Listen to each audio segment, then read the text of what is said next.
Yeah, we see kuna shuka. Be made very soon. Asante. Such a great honor and pride for me to hold this podium with you, Your Excellency, as our chief guest to officiate this great and first world-class scientific conference. And indeed, as the CEO has said, it is the first one in our country. Even though the Conservation and Management Act 2013, as well as the Wildlife Strategic Plan of 2022 to 2027, gives WRTI a mandate to organize conferences, it has never happened in this country.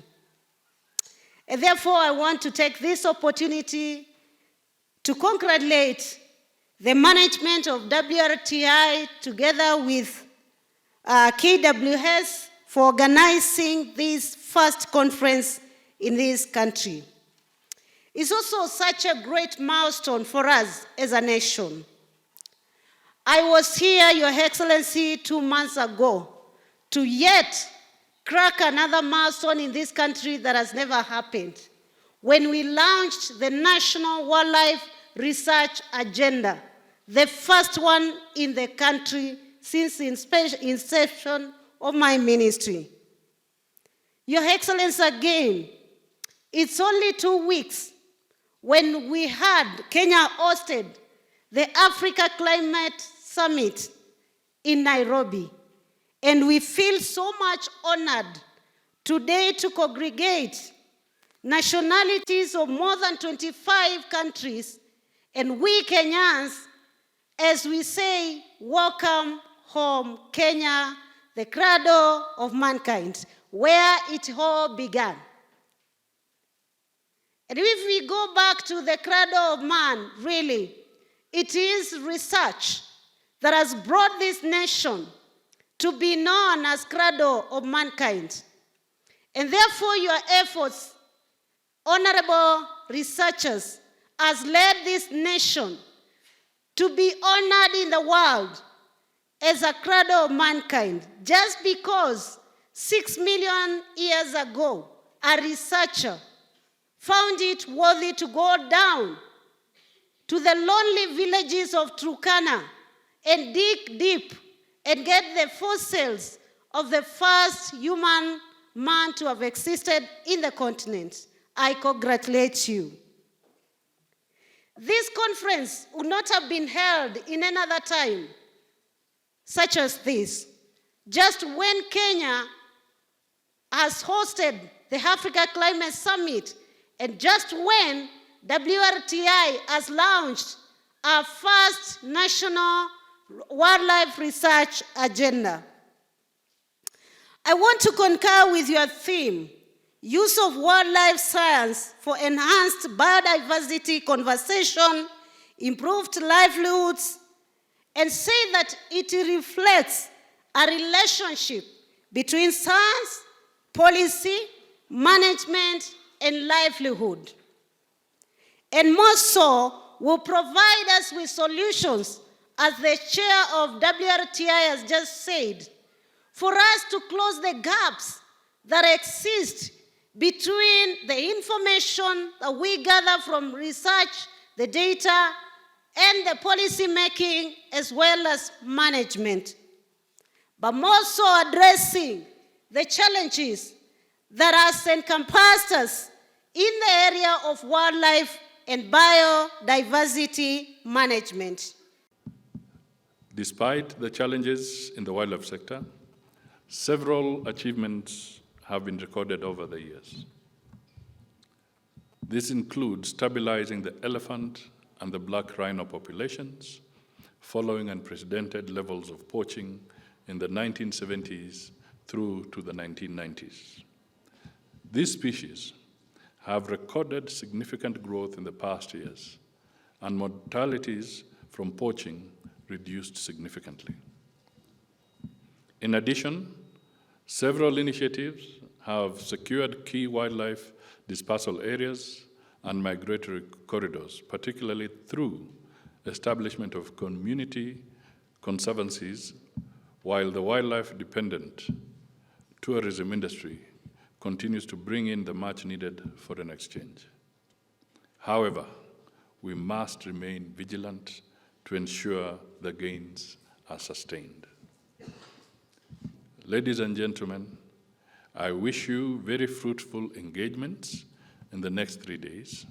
For participants from outside the country, please spare time to enjoy the beautiful scenery, visit wildlife-protected areas around the country, and take time to enjoy the hospitality of the Kenyan people.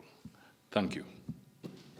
The conference that is bringing together local, regional, and international scientists, wildlife managers, policy and decision makers in the wildlife sectors, development and conservation partners, and other stakeholders will provide insights on a wide range of issues and challenges in the wildlife sector, including changes in wildlife population trends and dynamics, wildlife habitat restoration and connectivity, climate change mitigation and adaptability.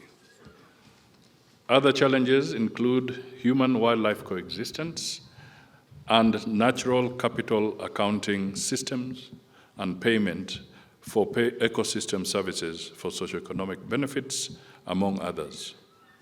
In addition, it will act as a channel for disseminating information gathered internally and externally through wildlife research. I look forward to being appraised on the outcomes of the conference. I will expect to be informed how the outcomes will contribute in guiding policy development and decision-making to address the emerging needs and threats in wildlife conservation and management. I will also expect that the conference will inform measures the government can implement in order to enhance optimizing benefits from the wildlife resource to the Kenyan people in line with government's bottom-up economic transformative agenda. Wildlife resources, ladies and gentlemen, are key drivers of the tourism industry, which is the second largest foreign exchange earner for the country. I recognize the existing wildlife regulatory frameworks and policies the government has established in order to transform the wildlife sector, a key enabler in the achievement of the country's economic blueprint, the Vision 2030. Among these are the Constitution of Kenya 2010, the Wildlife Conservation and Management Act number 47 of 2013, Wildlife Policy Sessional Paper number 1 of 2020, the National Wildlife Strategy 2030, and various multilateral environmental agreements that the country has ratified. Whereas these legal frameworks and policies have served the country well, we are experiencing unprecedented challenges in the wildlife sector. These include habitat loss and degradation, loss of ecosystems, connectivity, climate change, human-wildlife conflicts, diseases and loss of genetic viability, poaching for trophies and bushmeat, infrastructural development, human encroachment into wildlife areas, among others. These challenges have resulted to significant declines in wildlife populations across the country. It will be important to re-examine our laws and policies and the extent to which they will serve us into the future. In this regard, I direct the Ministry of Tourism and Wildlife and Heritage to submit a report to me in the next 1 month on a roadmap towards the enacted of a broader conservation policy and law with other relevant sectors. In addition, the ministry should submit a report to my office in the same period on the relevance of the National Wildlife Strategy and the wildlife policy and whether their review is necessary. It is critical that the government harmonizes the existing policies and legal frameworks for them to be responsive to the needs of the wildlife sector and for improved service delivery to the Kenyan people.